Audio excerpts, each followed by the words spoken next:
महाराज जी, मेरे मन में आता है खूब दान पुण्य करूं, पर मेरी आर्थिक स्थिति ठीक नहीं है। दान पुण्य रुपया से ही थोड़ी होता है बच्चा।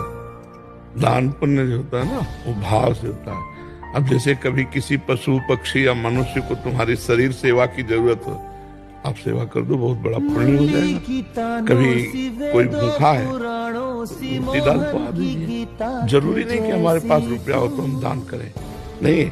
हमारे पास 4 रोटी अगर हमारे पास भाव है तो मैं आज भूखा रह जाऊंगा और वो 4 किसी को पवा दूंगा, ये सेवा बन गई। गरीब अगर एक रोटी भी दे देता है ना किसी को, उसका बहुत बड़ा भंडारा माना जाएगा।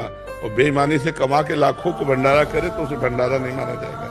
तो धन के लिए चाह मत करो, धर्म के लिए धन की चाह नहीं है, सत्य और निष्ठा की चाह है।